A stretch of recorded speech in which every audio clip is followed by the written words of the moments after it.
media yafetu kusensonga. Good David Lutalo kino kidemu ebyongambu ngenda musima mutwage namba saba Baganda. Nsige nakona musajja omba saba Baganda. Kata ina vice we baita Antolia si yanvirako ebizibu byange byonna okubiranga bini mboyana. Na kati Ivan naye njagala agende. Nemugamba Ivan yani ayina obuyinza obutta abantu. Nangamba leo manager wa Lutalo kati yakona kwejo zerije nyina omulimu. Nemugamba naye ati manager omwimbi. Nangamba yagala kunzita yagala yababira David ku kidobo ati. Amazeeke emirimu azitira omwana nanga yagala kunzita. Bwagenda bwati gwe namba 3 wa Lutalo. Nze mudira gwe namba 3. Bwe nadde wakane nsiriga mze mayi. Firisoka senge je kikula mangu kifa mangu. Ya kito. Mala ne kigwa gwe namba 3. Tugenda kuwe mitwala ago. Buli show. Mugabo la boss. Nalinga mbaita boss. Nko David muyita. Nali njagala nnyo kuyimbya mudahe azi nkwagadde nnyo neyanze banga lyentambuddeko naawe. Naye kati ekiriwo kati nze kangenenda mu ku David Lutalo mutangire kwaje njagala okukolera mutangire nti yali n'obuzibu bwagenda okufuna. Nana Hub Mouthwash ly'eddagala ettuufu ye nnakakasa mu kujjanjaba endwadde z'amannyo. Amannyo gakuluma bw'ossaayo ekyokya oba ekinnyogo gagasannyalala bw'osenya ovaamu olusaayisaayi oba ogayiza ludda lumu. Senyesa Nana naye weegendereza abafere tebakuguza kappa mu kutiya musange mu famasi zonna. Nana yakakasibwa National Drug Authority.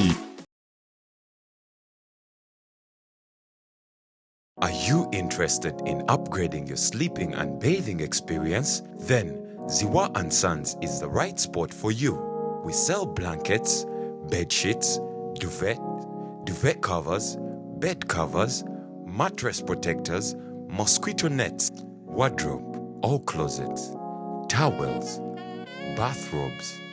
pillows, traveling pillows, cushions, shoe rack, dyeing rack, and ironing boards. Buy all your favorite products online with comfort from your office and workplace, home, hostel at a go from our website www.ziwaansons.com and have it delivered to your doorstep. Call us on 0705 364 749. Ziwa & Sons, where comfort and luxury is a pleasure.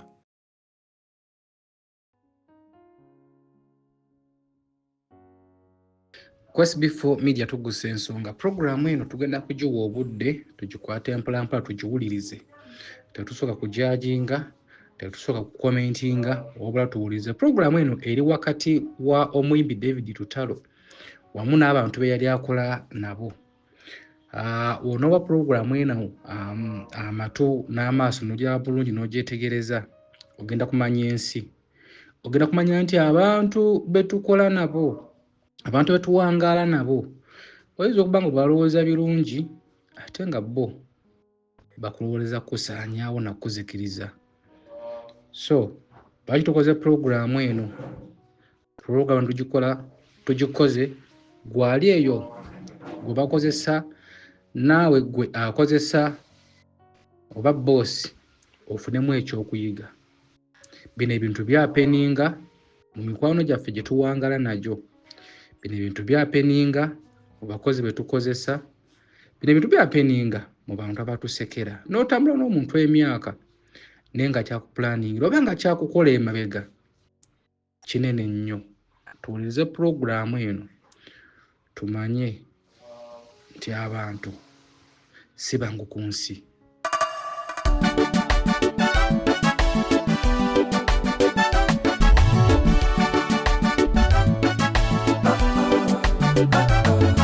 Kino nakola kyakikale kindeetera okwejjusa nandikulese mu kyalo mukwano gwanna bakikuno okuntuteka ebyange nandikulese mu kyalo.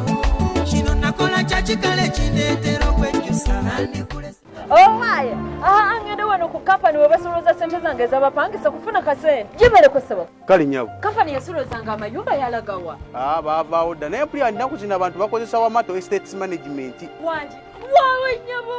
katubanjulire wa Moto Estates Management abasangibwa Natete Makai Road ku roundabout ya Mwana Mujimo basobola okudabiriza ennyumba zo basobola okusololeza abapangisa toddamu na kwemenyera abapangisa abatasasula mbudde ate gwe ayagala okuzimba essimu okuba kuzino wammanga wammasebo bakakase Faba Moto Estates Management Uganda Limited bw'okolagana naffe tugenda kwejjusa wa Moto Estates Management.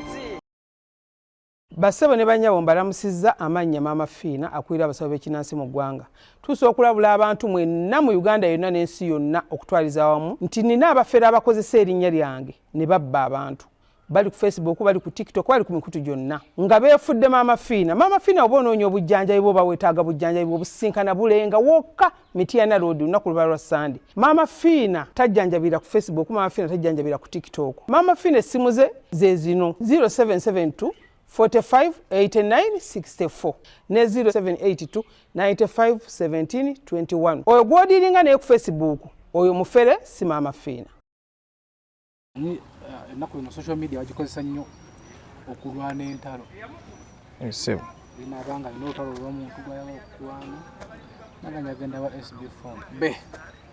yimbi ono wanakizulamu nti badde nnimba amaze muyisaamu gaali so ngagala kwani amanya nze Bashir Kayongo egemanya gange Bashir Kayongo mpangalira mu bulenga obw'entu enjiza nga nzalibwa Kagomaawo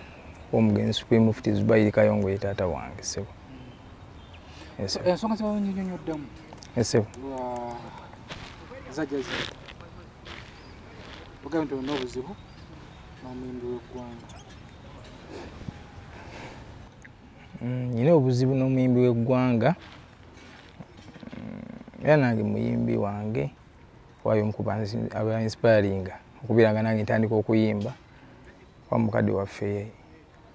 yatugamba ffenna buli omu akole omulimu gwasobola okukola kasaba nga tabbye era nzibona kintu kyenkola kyekyange nze aliyo nze kayimba okulaba nga twongerako ku muzeeyi bye yaleka n'okuyamba kubamu bamulekwa bye yaleka buli omu ayitire bw'ayitidde okulanga ebintu ebisigala biraaninga. Kati so nti story njoli mutu watoli toli mukola kabadde kuyitawo abayimbi bamanyi okukola busitanti awo okubamanya n'okuyitawo. Siyinza kitwala bwentyo nti ndi mukola kabadde kuyitawo oba kunoonya linnya kubanga ne bwe naaligenze nga mpisizaawo oluyimba lwange ndukoze bulungi nnyo ngenzi oba producer yina oba bbawa oba Brian Beats era nsobola okugenda ku TV oba radio n'ennyanjulayo erinnya lyange ne mukadde waffe taata waffe Supreme Mufti Zubair Kayongo kuba already yakola erinnya mba nsobola ekifaananyi otegeerekeka nekivaayo bulungi n'olwekyo siyinza kulumbagana muyimbi ng'oyo bunoonya muyitireko kuba singa mbadde njagala kubanga kyempanga omuyitirako kuba ebintu bya myaka 5 ku 6 nali badde navaayo nga myezi 2 kubera singa kibadde kiringa myezi 2 kino ekyaliwo baliganye nti gomanye oba omusajja abadde agenda kuyita akutereeze nekya myaka 6 ebintu ebiranga byaka myaka 6 kwetaano lwaki ovuddeyo kati nenzanyo mukama wange ekibuuzo kyombuuzizza ngezezzaako nze nga bondaba bwenfaanana nga nze basibwe nti bwe nnali noonyeza omukulu okulaba nga tuttanya ensonga wakati ey'owa Sseruganda era obugumiikiriza bwenkozesezza nkakasa bimu ku mukadde waffe byatutendeka obulungi obugumiikiriza paka nga bumaze olemererwa kuba n'olinda omwaka ogusooka n'olinda omwaka ogwokubiri n'olinda omwaka omusajja singa nkola bwe nti omusajja nkera nankubira essimu jangu nkulabe okoze ogize byogize nga bwe ndi wano essaawa zino omusajja nkera nakubira essimu bwe ntyo bwenze ngumiikiriza nga sinaduuka we byali paka jjoli abalamu nnaku nga nnyo emabega bwe nagezezzaako muweeza ku message nga bona okunkono omuntu mukama wange tukakasa tutya nti tolimba kakasa nti sirimba nze esimu yange eno gyenyina si ya WhatsApp naye nakozeseza ku simu ya mukwano gwange era namugambye message ezakoleki azikuume zibeereko ozirina esimu size nayo kuba ya mukwano gwange naye nga gwe mundi gwe yasose n'okwogera nange message esooka 8 mu message oba voice note ye takozesa voice note kyemumanyi akozesa messages alaika for security nga ye olusi ndowooza abalina batambula nabo olusi nga kyagala akolita bagala bakimanyi batatera ku recording eddoboozi bwaba ayogera ekyo kyo akikola bwe kiro so mu bufunze nga sinagenda ku nsonga nga bwegira nti sizze muno neralinnya wabula olw'obulumi bwe nnyina ku mutima n'okugugumuka ekivumu kyeyambise n'ennyumba gye yayombyemu awo yayombye atya pozi ndowooza abatwala tebannamanya muntu ki n'endoza emaaso awo tujja tuukawo tugenda tuukawo yayombye atya mbuzizaako mukama wange gye baleka emirimu gyonna gy'okola mannya nze Bashir Kayongo naye nkubiddeko siri bulungi ngera bwe twali tugeddemu nti ojja kuntaasa ompa akasente ako biri nga neetereeza naye simanyi oba oyimiridde otya bannaye saaga mukoye bantu muve ku bantu nagamba dda va ku bantu neesonyiwe ndi bize neesonyiwa ndi bize ndeka mwakola bye mwakola oyo munno yagenda nakola bye yakola kati ate unsaba sente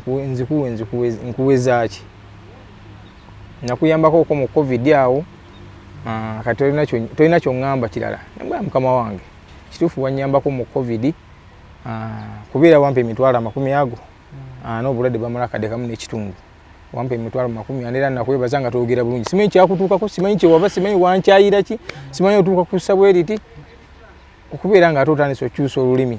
ngate waŋŋamba essaawa yonna ne weekiri bakyo olina okumbeererawo ensonga lwaki ebyo byonna byaliwo neneeyabya gy'oli nenjogera nga wadde nali nkimanyi nti byongenda okugamba bigenda kunviiramu obuzibu naye nali nkimanyi ojja kuyimirirawo nyambe ensonga ki nakugamba ebyo nakugamba nga saakuwa ssente wabiggula olw'okusinziira ebbanga lye wali omaze ne musajjawo ate essaawa zino lwaki oyogera bwoti naŋŋamba muvubuka gwe oli mbizzi emugamba we sisobola kuyombaga naawe kulevo kooli n'ekitiibwa kyenkuwa oba kyenali nkuwa kuba ebyange byonna obimanyi nabikuulya mu lukiiko ekitiibwa kyenkuwa kyenali wabula bw'oba obusazeewo okumpita mbizzi naye ngenda kwerwanako mbeereka abakulu bentuukako obubaka buno beko gye butuuka kuba gwe oba omuvuddemu bw'oti tomanyi waliyo bannayuganda abayinza okunnumirirwa oba n'abaali baagala muzeeyi wange oli nayisiza okwo nti olwakitaawe omwana ono kamuyambeko bw'ati kuba nze nnyina talenti yange y'okuyimba naye ezibikiddwa basajja abo. Okay, kwesi bifa media tugusa ensonga. Tulina omukulu ono alina ensonga ze yemulugunyako ku muyimbi David Lutalo. Era kwasera nkubidde kasimu n'engamba tutule mu nsonga zino tulabe zigenda kugonjoolwa zitya. So tulabanga to ddala mukwatagana na muntu ne Lutalo. Kwa ffe tumanyi abantu ababadde ne Lutalo kyali wange. Abantu ababadde ne Lutalo tubadde tubamanyi naye fesi mbadde nze sigimanyi. Niyanza nnyo mukama wange okuyungagana n'omukulu David Lutalo kyaliwo nga covid tannatuuka kuba taata yafa 2015 2017 neyunga ku mukulu business Segawa gye nava wannamugambako yansabako naliwo producer John eyo n'angamba ojja kujja tukole bulungi n'olimba ngwe na recordingira nangamba nkuwulira oyimba bulungi mwago oyimba waka miliyoni nemugamba ekyamazima mumanyi n'esimu meeting nga kukubya music nangamba jangu friends jangu oyimba oyo ngenda okuyiga live jangu oli mwana mulungi oyimba ningenda mu friends production nekola naye nemubulira ekyama nga twakola show nga 2 kuba yangamba naye ng'oyimba bulungi live wadde oyimbira wa live nemugasimba nkugwe gusose yimba live era yakyewuunya paka kati era bwandaba yeewuunya engeri gye nali performing energy bikini engeri gye nkwatagana n'ebivuga kuba naye sikoze nabo lihaso nabiyongera wakati mu tuwa gye baali mukubalinga ava mutuwa najja na recording anaddayo nemugamba mukama wange nno nyina ekirooto ky'okugendako okwo mu Daheya saamutya namubulya ebirooto byange nange wa David Lutalo nemugamba nti nanze bbayi nange nkwagadde nnyo wano ndina abaana naye oli takubulya nakubulya alinga ayagala otambula butambuzi naawe talina future nawe n'omulekerawo waali naye ku ekyo ky'oŋŋambye ate nga ndaba osobola sinza nakunyiigamu yadde kati njagala weefeeko wano oyige bulungi live then ogende omusajja ng'okoze eki wali serious nemugamba kale kyo nga mukaga nangamba kale ffe sobola ogere wa Lutalo sikubinaako buzibu naye katusigale nga tukola era bwe natuuka okugenda kale adda mu byokusiramuko ebyo n'akola ki Nava mu kuyimba nsituka ngende w'omukulu David Lutalo. Era nagenda we Kabuuswawo double kick we yasooka okubeera Kabuuswawo bakanikira Benzi.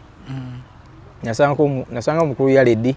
Ku Yaledi nangamba nemuyanjwa nemubuuza bulungi.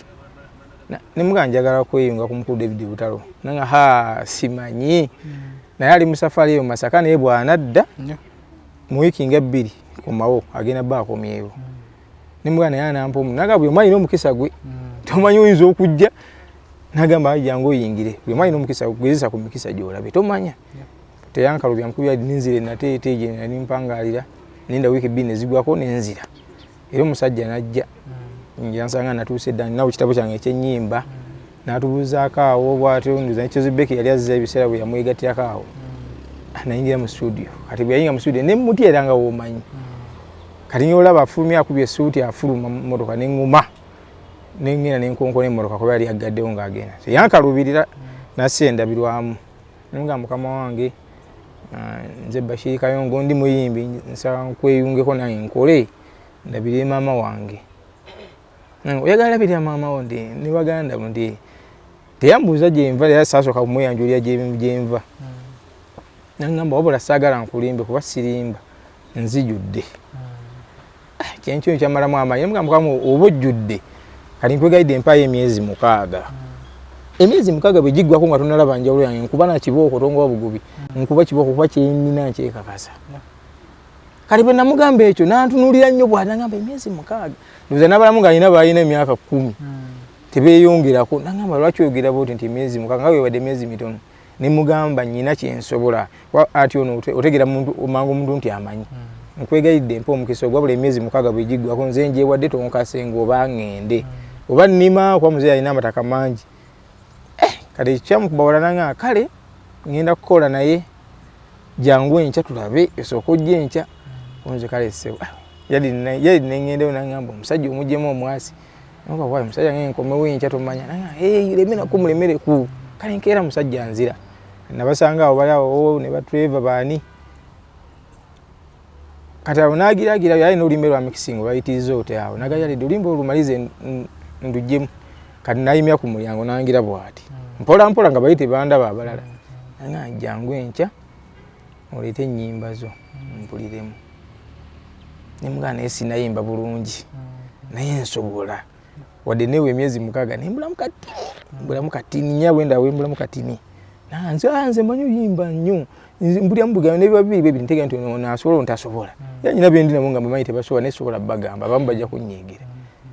nengenda nga kwekyo kye yaŋŋamba era nendeeta CD nanga yanga eziwe Yaledi kwe kumbuuza naye obeerawa nemugamba mpangalira munateeta omunaye nga nzaali wakagoma awo nangamba ewaani yagamanya ewammwe watumanyiza okuwa omulimu nyamanya abazadde bwe nga ajatizia dda Nalubega ye maama wange mpozi n'omugenzi Springfield Zubairi Kayongo ye taata wange kati yali alya mmere n'alekera awo lya ogambye eki nemugamba ye taata wange lwaki bulijjo toŋŋamba lwaki tewaŋŋambirawo nemugamba nali njagala sooka njagala nga nze oleko kumpa obagamba nti mwana wa gundi olukwano nga sisobola nenjaga osobola okugira nga nze ebigezo mbiyite nga nze nanga oli mugezi nangamba kati bonna batusobola kuyimba nja kuyambako nkuba kasente ogenda olimi oddeyo mu kyalo nemugamba naye nga nze ngumira ku kyeyaŋŋamba nti newoba oyimba bubi omuntu alina talenti tabula kati awo namba linaku nga nyanga sijjayo ntya nayo olaba oba nayita ebigezo nenzira bwe nadda awo nantunako bw'ati nasirika kati waliwo Omutanzania gwe bayita Tsunami gwe yayimba ne Asmini Tsunami nangamba naye nakwagala bali bagenda nakukyo najja nayitewo kiro naniviire wa producer John eyo nangamba jandu genda tukole nemuga musajja tanampa nga aje tugenda tukole gwe ofunye dde omulimu nengamba nze ntuuke eyo omusajja nga ate ani akuleesa olidde nkyali mu trials zange nange kyamazima Tsunami neyanza nesina gyendaga kandi n'omusajja ye bwanangira ki tiwampise kati alina vice we bayita Antolias yanvirako ebizibu byange byonna okubeera nga mboyana andaba Antolias yali vice wa David Lutalo nali simumanyi nali mpulira linnya Antolias nga simutegeera kati nendaba omusajja nanga sokujja bujjo nkulaba wanene oluusi kali najjanga mukulu David taliiwo naye nga nateekayo ennyimba ze yali nagamba nazifuna era omukulu nazimuwa kali kanire okuba gyali yali lisi musajja mubi mbuba akutuulire kati mukama wange Antorious n'angamba ha yegwe mutani wa Kayongo David gwe yangambyeko nti sokujje mu studio sokujje yali disoko utuvire yali nafuluma mninga yi nze kuinga mu studio ngene nyiriya bweti sajja vice yampise nanze vice wa David Lutalo omulimu ekituufu wagufunye dda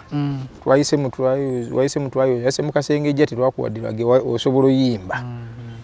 ninga niyanze mukamanyi ntandika ddi nangamba asoko olinde nangamba antatawo yali wamaanyi asomedwe ennungi biki byanza mu ebyo bitete ngamba ebyo yabinga bikola bwe biti ebyo ebyali nga byangu kuyiye era teyeranga ko twala kalango ke konna nti alombeddwa nga bana balombeddwa kiri kibanga wala kitone kiki binafusi nga akusimye kati ngamba neera wadde yafa waliwo ene mutabani we nagomanyi muganda wasoma ino omwana wange mulwadde afa imuga waliwo kuba obusiraamu bugamba ngafa abasiraamu abatuufu si walinnya kuba niba musajja wamanya tusomesa nze lwakuyimba bw'oba olina obusobozi obusobola oyamba omuntu n'otakola kintu ekyo wallahi ya Mungu wafuna ekizibu ogabana ku kibi obutamuyamba ogabana koko ku kibi olwokuba nti omuddu yadda oyina support esobola omuyamba kata akweyabizza n'otamuyamba olwekyo nti nali nkiyina mu mutima nga nkimanyi namugamba ekyamazima ffe twabikoowa naye abantu tumanyi ebizibu byatuuka ku muzeeyi byesijagendamu naye nga bwe kiri ekyo olwekyo kyenkugambye ngenda kuyamba ngenda kutwala mukulu wange enkya tulabe omwana abadde ki nakiira ku makya nenzija nanvuga mu motoka ye wishi ne tugenda mukulu wange namukubye esimu nagamba ajje yo omwana namuwa amazzi bagayita zamuzamu gava makka mazzi malungi nasomera mu atukusi namusomera n'edduwa namugamba omwana mutwali anaabeko naye ndaba omwana we tewali amuloga byakikabi ewami bye bimusumbwa naye Allah ajja musaasira jagenda atereera mpola omwana yali asulanga afa ye yankubira n'essimu nanga nebalammwe omwana okimanyi nti ali mu kuzannya olunaku lwonna amaze emyezi n'emyezi nga tazannya neraleki ya Ivan azitira omwana kwe kumbuuza naye Ivan yaani atta omwana wo nga teri alina buyinza ku muntu bulamu bwa muntu kwaffe tukkiriza nze nsaawo nemba nfudde bino byenjogera nze nzikiriza ndi tukwanga byala yina obbeera nemugamba Ivan yaani alina obuyinza obutta abantu nangamba leo manager wa Lutalo kale bya kona kwejo zerije nyina omulimu namugamba naye ati manager omuyimbi nangamba ayagala kunzita ayagala yababira David ku kidobo ati amazeeke emirimu azitira omwana nanga ayagala kunzita wabula kyenzudde David alina kyeyangamba waliwo omuyimbi yajja neno nemugoba bubi nnyo kuba yalina seegoba David ne wabanga ali awo nga nto yasasobola okugoba David nasiga ku simu ye kale ekyo yakinneeyabiranga nno bono oyagala oyita eribooti nga sina gamba omulimu tolina nze kyenjogera David taddamu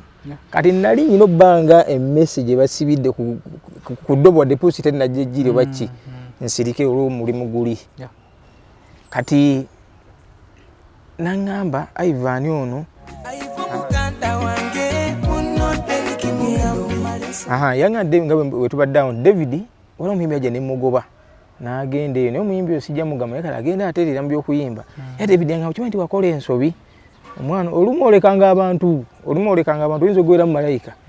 naddala omuntu nga azze nga tomulabangako tomumanya nanga katolaba tuva kugoba olaba kati omwana wange wagenda atereera nemugazi ffe tetuwonye obuyinza buli eri Katonda ffe Katonda tuyisizaako buyisiza nanga kati Ivan naye njagala agende mukulu asobola omugoba bwagenda bwati gwe namba 3 wa Lutalo nze muddira gwe namba 3 bwe nadde waka nensirika nze manyi ffe tusooka ssengeje ekikula mangu kifa mangu ninga omusajja ono ayagala okumpa omulimu nga waliwo perfect bwe bayimba ne David ebyalavuka mbyerese oyo nengamba oyo aluddemu muwuli atandika okuyimba David nga nze ndi musinia 2 nze mbere namba 3 nga perfect yali awo bannawandagala naye nze nganze omuntu nenga ono omusajja alina byayagala okunkozesa ebitali bituufu nabasaba mulimu ambuzabuza kuba yampa n'ekiragiro nti siddamu okulinnya ku double kick David bwandaba neninya ku double kick yajja kunnemesa omulimu ekimezi nti David yali anoonya ntandika okukola kuba namala ebbanga nangambe todda ku double kick David ajja kukulaba nemuga ate ajja okundaba yagenda okunkozesa tewaliwo kye tuli ku manager ono amala genda kiwuba n'otandika oyimba eri yaba bize oyagala nnyo oyimba gwe nkumanyi manager ono asooka agende nze namugamba ffe tetuli balogo tetuli kiri sibitegeerako n'ebyoŋŋamba nangamba anti Ivan atambula mu basawo ne lutalo tayagala tugende mu basawo neffe tutambula Ivan atambula nange entambula ge mazima ffe tweyisamu eggaali naye ye takola ki tamanyi nemuka kati wakati mu kweyisamu eggaali nze mbiyingirira mu wo musajja munaku noonya kasente kuyamba mmange ate biki byonzizizaamu tandi muganda wasomeddwa ennungi naye njagala ngende ndabe nga Ivan ono akakkana wakira dde mugalaji zizi yali akanikamu ave ku mulimu ekyo bwe kimala ne kigwa gwe namba 3 tugenda kuwa emitwalo ago buli show nembalabalamu nenze nali nfune bamukulu Segawa naye nze sente si ekikulu kuba singa zali sente ekikulu sya mukama wange siri wano wallahi ndayira mukama Katonda nga ntudde mu kamera nemuga emitwalo 3 gye mugenda okumpa nti gye tugenda okuwa abadde ofuna meke wa Segawa abadde nfuna akasente kange nga musajja mwagala naye era nga ndi mu mativu kuba ofuna 15 ng'oli mativu ddala ofuna emitwalo 10 nga toli mu mativu gamba dde niyagala nebino byentandise obuwulira mu mmwe nangamba akati goli wange nakweyabiza dda nti nzunga mu basawo ate David tabaagala kati kyoba okola genda mpola ensonga zino olatandise okunjayo kala tugenda wa mukulu wange namuleka nensigala mu motoka namweyanjulira omusajja mita Ivan njagala agende biki namuga yagala agenda atya akoze eki nanga nemesa emirimu gyange kati mukulu wange namugana naye ndaba omusajja talina kyakkola Ivan takuloga Ivan ono ayinza obba atambula naye ali ku mulimu gwe gwaliko gwe takuliiko yes tali 100% naye takuliiko kuba abaagala omulimu gwa mukama mubeera manager we bangi naye balwanagana nabo bye sijja kugenda mu bisimanyi byabwe ebyo which means ono yali agezaako mulaga takulina ku buzibu kuba ffe edduwaze waffe nze tusomeddwa ennungi era sikutta bantu era mukulu tagenda nkona ku TV kweranga teri kitange tagenda ku TV kweranga wadde boogera naye nabbe bamwogerera tiyali mu lugo Yesu bamwogerera nti yali mu kuba buli akola ekyamagero bamuyita mu lugo mukulu before naye nkola nene ekintu negamba nti butufu oba olina bizinesi ojagala yitewo Allah asasire enkyetambule o Allah kugulewo netambula era bw'okyoga nti mutani wa gundi yagize bali bayinza okuyita omulugo naye waliwo Katonda bagondeza olulimi abantu abo bayitibwa bawaliyo Allah sijja bigendamu nnyo naye kati olwokuba muzeeyi yaliko okusaasira okwo kati bwe balaba omwana we kati bano bwe bakitegeera ne banneefunza olwekyo nti ayinza okuba waliwo era omwana we atambulirwako ekisa ekyo bwe kityo bwe kiri kati mukulu wange yamugobayo totale weyala atandise okugobaganya ono hanga amugamba njagala manager wakiri afire mu kabenja afe ukisobola okikola sebo nyina obukadde 5 nsobola obukuwa namugato ddange ewange era yangamba muto wange singa sikwagala nnyo mbadde ngenda kukukyawa ani amugamba nti ffe abantu yaleta ensonga byenjogera bituufu biri wakati wa mukama Katonda wange nange tebivunanyizibwa ku mukugwe mukulu SB4 tebivunanyizibwa ku muntu yenna bivunanyizibwa ku nze nze mbyogera nze bujulizi kuba nenanto yasibyansabe wa mukulu David Lutalo bobo jolaba akantu kano bwe yansaba obujulizi engeri gye nanyonyola mu kuba sam recording abantu bonna wabula Lutalo yakkiriza nti njogera mazima kuba yansaba obujulizi wakati mu lukiiko bwe tugenda otuuka David nantunuulira bw'ati anjogera ebiduduma byengenda okwogera nga kwasi talina kyenziza nansaba obujulizi nenjukirako okwo waliwo omusiraamu omwe yasaamuzeeyo obujulizi nga bali omukulembeze w'eggwanga nze yalina Kurani entono n'abaako we yabikkula aya naga bwagikwatamu bwati nti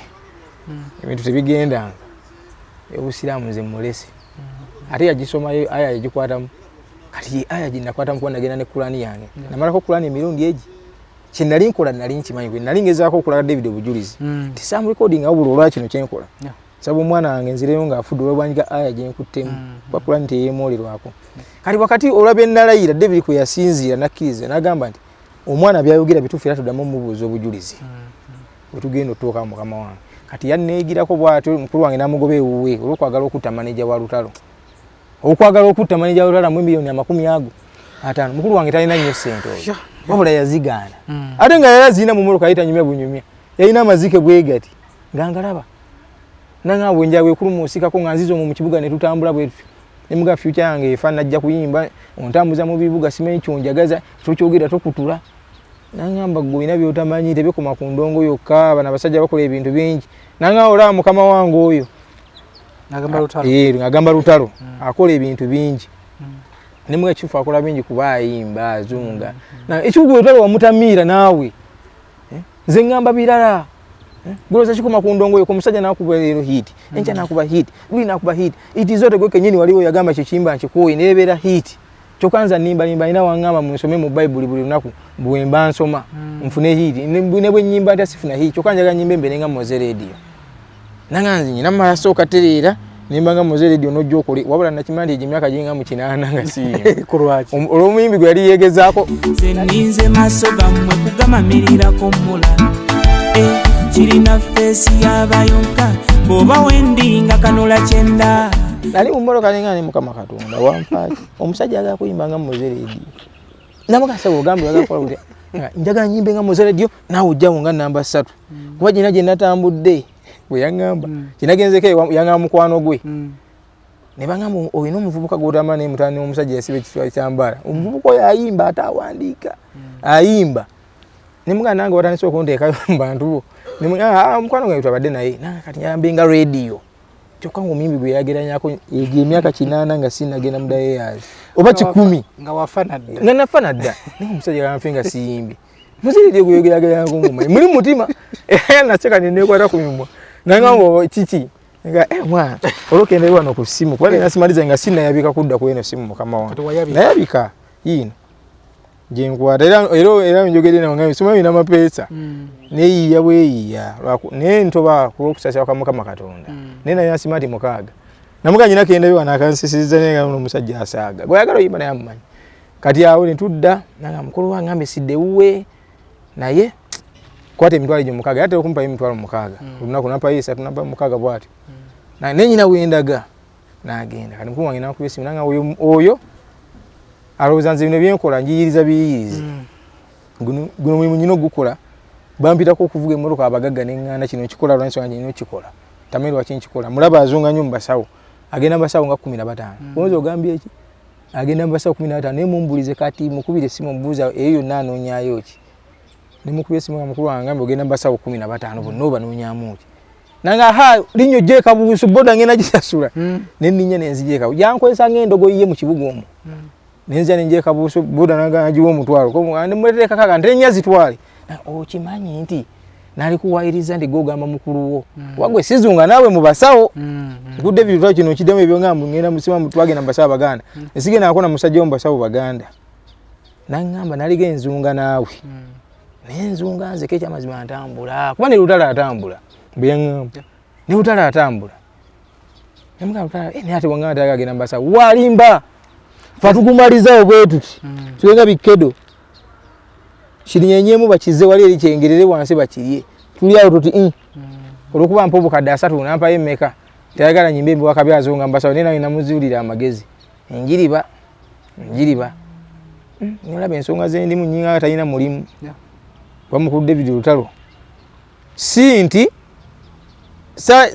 no ategede nti ngenda nono mbasawo kwasagena ngana mbasawo era muku David nambulia kati mu lukiiko wengendo tuka mukama wange ntinze namutwala wa muganda wange sebu fe tusomeddwe waffe nnungi nagira bwati yenyini nemugabe babalogo benna mutwalamu nze nagenda nazunganga nawe sebo mu balogobo tukyeyongera mu maaso tuli ku SB4 media tugusa ensonga emboozi eno tugenda kubeera nga tugifuna mu bitundu ebyenjawulo nga tukyeyongera mu maaso ne Bashir Kayongo nakusuubiza nti programu eno teriiwo okuvumira linnya lya muntu yenna wabula tuwa platform omuntu atutuukiridde nga alina obulumi bwayagala okubeera nga isaawo. Programu eno tugenda gikwata mpola tugitegeere gyenaggwera oba oli awo Kayongo nayinza okuba nga ali mu nsobi naye nga tamanyi nga yeetaaga kuwabulwa. So kansuubire nti munfunye bulungi tukome wano ekitundu kyaffe ekisoose tugenda kuba nga tukomawo n'ekitundu kyaffe ekyokubiri. Tovaako ku SB4 media tugusa ensonga bannaffe abakwera kanana abo mouthwash batuteekamu akasente bagamba nti gwe wenna atawanyizibwa n'endwadde ez'akamwa akamwa kano akavamu akaswa akabi wosenya amannyo gavamu otusaayisaayi amannyo go gaaguba oteekayo ekyokunywa ekinyugugu oba ekyokya amannyo gakunyenyeera senyesa kanana abo mouthwash osobola okubeera nga okasanga mu pharmacy ne drug shops ezikuli okumpi naye gwali mutala w'amawanga osobola okunoonya akaduuka konna akatunda bya Bannayuganda ojja kubanga weefunira kannana kano kakolerawo kakozese tojja kubeera nga ate wejjusa